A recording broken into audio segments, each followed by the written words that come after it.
Ben Mevlam'a kul olamadım, onun için yanarım. Ben Mevlam'a kul olamadım, onun için yanarım.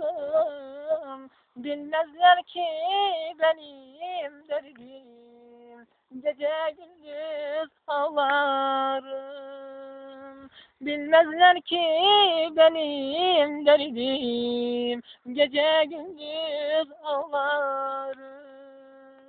Ben yanarım, ben yanarım, günahlarıma yanarım. Ben Mevlam'a kul olamadım, onun için ağlarım.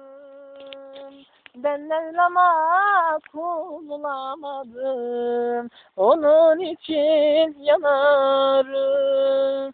Bende olan bu günahı kaldıramaz dağlar taşlar. Bende olan bu günahı kaldıramaz dağlar taşlar. Bu gözümden akan yaşlar, gece gündüz ağlarım.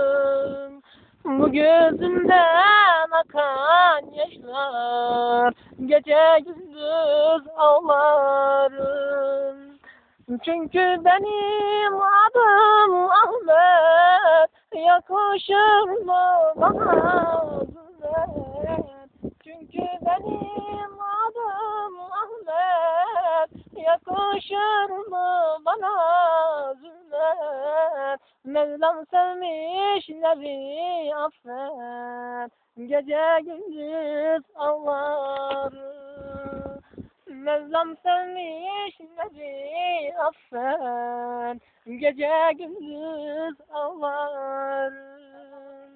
Bendeki bu günahları kaldıramaz dağlar taşlar. Bendeki bu günahları kaldıramaz dağlar taşlar. Bu gözümden akan yaşlar, gece gündüz ağlarım.